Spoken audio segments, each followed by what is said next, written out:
Hello students, welcome to one smart classes. अभी हमने previous class में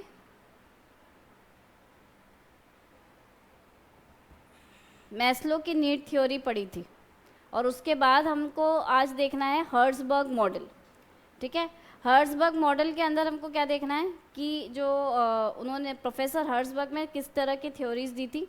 ठीक है, तो उसमें आ जाते हैं। सबसे पहले हम प्रोफेसर हर्ट्ज़बर्ग ने 200 इंजीनियर्स और अकाउंटेंट्स हैं उनको इंटरव्यू किया और उसके बाद उन्होंने दो एलिमेंट्स के बारे में बात की कि कौन से फैक्टर्स हैं ऐसे जो आपके जॉब से रिलेटेड हैं और कौन से आपके जॉब से रिलेटेड नहीं हैं।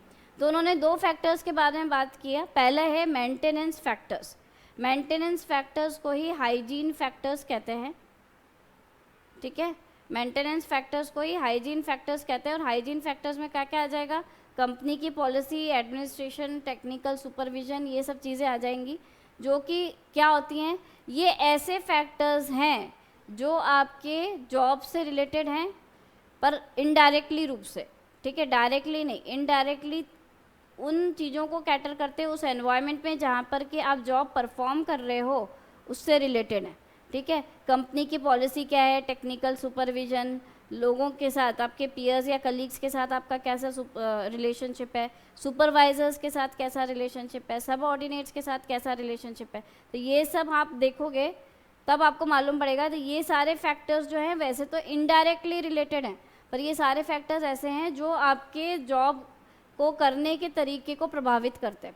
अगर ये होते हैं अच्छे तरीके से, पॉजिटिव रिलेशन में होते हैं ना, तब तो ये अच्छे लगते हैं, और नहीं होते हैं तो ये डिससेटिस्फायर्स के नाम से जाने जाते हैं। ठीक है, क्या बोलते हैं हम इनको? डिससेटिस्फायर्स। और इसकी जगह दूसरे फैक्टर्स आ गए अब, मोटिवेटिंग फैक्टर्स। मोटिवेटिंग फैक्टर्स कौन से हुए? जो आपको मोटिवेट करते हैं।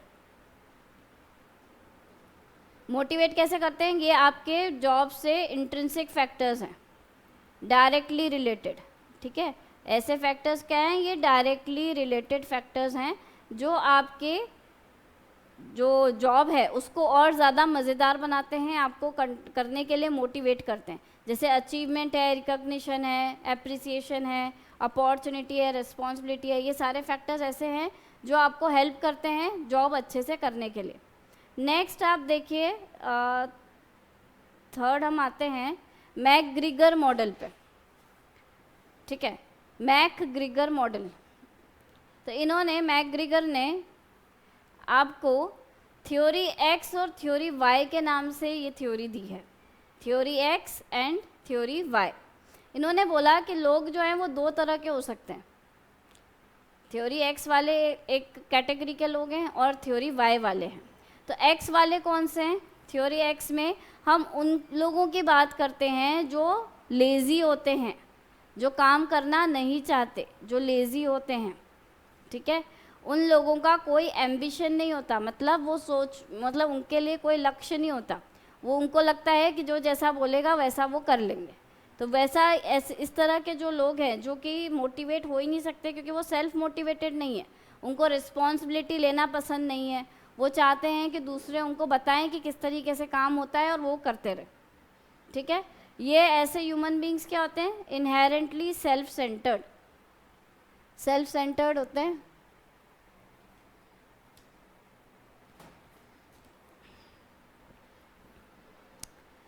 ठीक है, और इनडिफरेंट होते हैं। और most people are by nature resistant to change. ऐसे लोग जो हैं वो चेंज ज़्यादा चाहते नहीं हैं। क्यों? क्योंकि उनको लगता है कि जैसा हम काम कर रहे हैं वैसा ही करते रहें और वैसा ही चलता रहना चाहिए। तो वहाँ पे उनको इन सबसे में सबसे ज़्यादा क्या, सिक्योरिटी ज़्यादा चाहिए होती है। सिक्योरिटी इन द सेंस कि हम जो कर रहे हैं बस ऐसे ही करते रहें, सेफली हमारे अकाउंट में हर महीने क्रेडिट होती रहे सैलरी, इससे ज़्यादा हमें कुछ नहीं चाहिए। यहाँ पर ये जो लाइन है लास्ट वाली, the average individual is gullible, not very bright and the ready victim of the schemer. ये जो है, ये वाली लाइन हमेशा आती है आपको एग्जाम्स में। इसके अंदर इन्होंने बोला है कि ये जो थ्योरी एक्स वाले बंदे हैं ये सबके बातों में आ जाते हैं, क्योंकि ये इतने ब्राइट नहीं होते, ये बस दूसरे जैसा चाहते हैं वैसे इनको चला देते हैं। ठीक है। तो ये थ्योरी एक्स वाले लोग हैं जो काफ़ी लेज़ी होते हैं। थ्योरी वाई वाले कौन से होते हैं? नीचे आ जाओ, इसमें बहुत चीज़ें इन्होंने बोली हुई हैं तो ये अपन नहीं यूज़ कर रहे। थ्योरी वाई में आ जाते हैं सीधा। थ्योरी वाई वाले क्या होते हैं? वो बोलते हैं कि expenditure of physical and mental effort, page number है आपका 250, expenditure of physical and mental effort is as natural as play and rest. जैसे आप खेलते हो, जैसे आप खाना खाते हो, जैसे आप रेस्ट करते हो, वैसे भी काम भी करना पड़ता है। तो ये वाले लोग जो होते हैं थ्योरी वाई वाले, वो बहुत एक्टिव होते हैं। वो सोचते हैं कि काम करना भी नेचुरल होता है लोगों में, ठीक है। वर्क जो होता है, अगर काम, वो बोलते हैं कि वैसे तो कोई भी एवरेज ह्यूमन बीइंग पैदाइशी तौर पे काम, ऐसा नहीं कि उसको काम करना पसंद नहीं है। अगर उसके मर्जी का काम होगा, उसके इंटरेस्ट का काम होगा, तो वो अच्छे से करेगा, ठीक है। तो यहाँ पर वो बोलते हैं कि काम को आप ज़्यादा मीनिंगफुल बनाओगे अगर, तो वो जो बंदा जिसको काम नहीं करना है वो भी काम करने लगेगा, ठीक है। सेकंड है man will exercise self control and self direction on the service as the service of objectives to which he is committed. External control से या थ्रेट से, मतलब आप बोलो कि भाई मैं तेरे को पेनलाइज कर दूंगा, पेनल्टी दे दूंगा, या कुछ और तरीके से आप लोगों को मोटिवेट नहीं करोगे। बार बार डंडा काम नहीं आता है, बार बार लोगों को काम करने के लिए आप प्रेशराइज नहीं कर सकते या पनिशमेंट नहीं दे सकते। उनको मोटिवेट करो, उनके मतलब का काम उनसे कराओगे तो वो बिल्कुल करेंगे, ठीक है।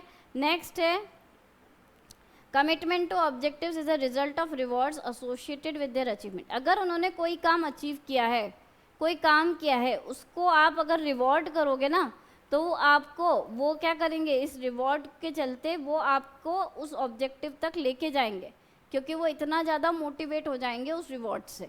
तो वो बोल रहा है कि आप उनको सबसे ज़्यादा रिवॉर्ड दो। रिवॉर्ड कैसे दो? ईगो का सेटिस्फैक्शन और self development needs can be the direct result of effort directed towards organisational objectives. मतलब ऊपर के जो दो लेवल्स थे, वो ऑर्गेनाइजेशन के हिसाब से आपके कब मीनिंगफुल बनेंगे? जब वो बंदा पूरी तरह उस गोल के लिए डेडिकेटेड रहेगा। तो वो डेडिकेट कब होगा? जब आप उसको रिवॉर्ड प्रॉपर दोगे। तो आप अगर उसको रिवॉर्ड देते हो तो वो ऑटोमेटिकली 4th और 5th वाली स्टेज जो है लेवल, वो क्रॉस कर लेगा, ठीक है। और जब ऐसे लोग काम करते हैं तो इनको पूरा कंट्रोल करने की ज़रूरत नहीं है और सुपरवाइज करने की ज़रूरत नहीं है। वो अपने आप इतने सेल्फ मोटिवेटेड होंगे कि वो काम कर लेंगे। Average human being under proper conditions does not शन रिस्पॉन्सिबिलिटी।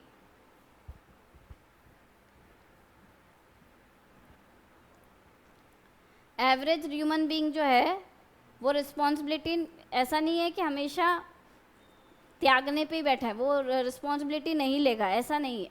वो एक्सेप्ट करेगा, पर तभी वो रिस्पॉन्सिबिलिटी लेगा जब वो काम करना पसंद करेगा, ठीक है। जो काम वो करेगा उसकी रिस्पॉन्सिबिलिटी भी लेना पसंद करेगा।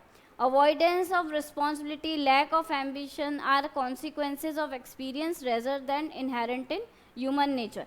ये एक्सपीरियंस जब आपको नहीं होता है तो उसके कारण आप रिस्पॉन्सिबिलिटी छोड़ने की बात करते हो।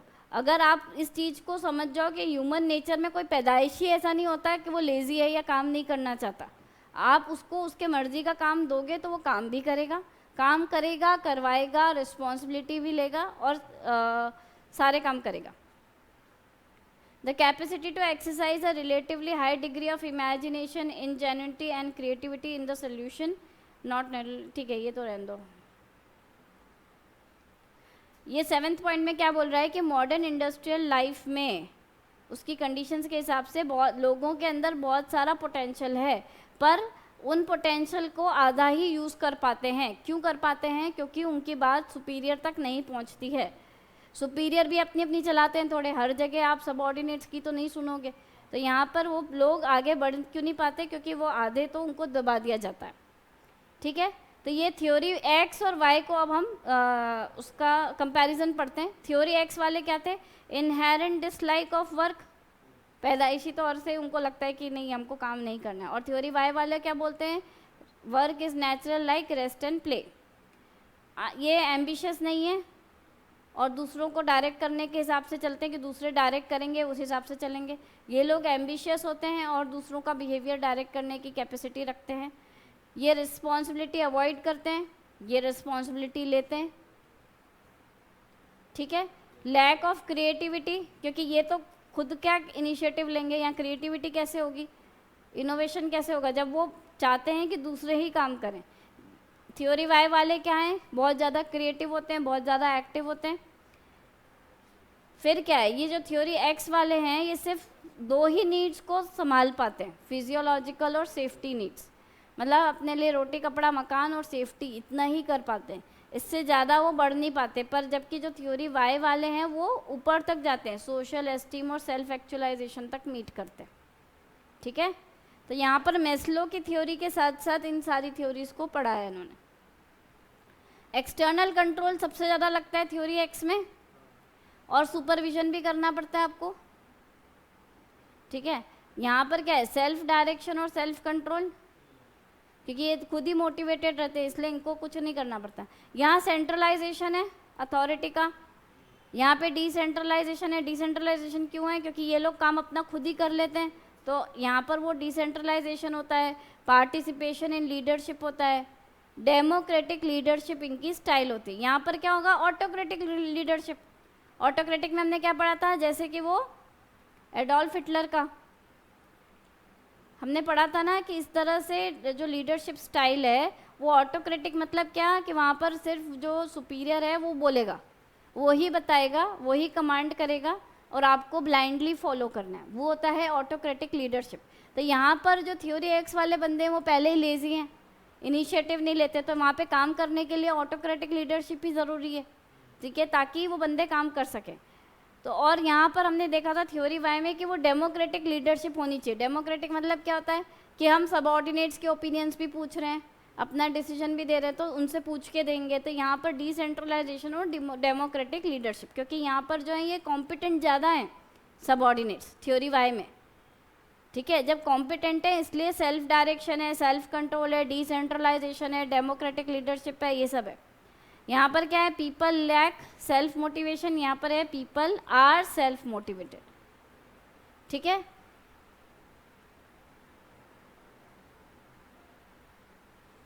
क्रिटिसिज्म तो हमें किसी का भी नहीं करना है।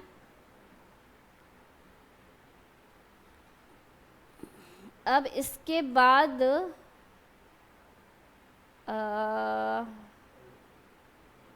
इन्होंने ये आज ये जो फोर्थ वाली डाली है ना, अल्डरफर्स ERG, ये थ्योरी इस बार आपकी नहीं है। तो ये वाली थ्योरी फोर्थ वाली, फिफ्थ वाली, सिक्स्थ वाली, ये बहुत छोटी छोटी सी थ्योरीज हैं, ये हम कल सारी थ्योरीज कंप्लीट कर लेंगे।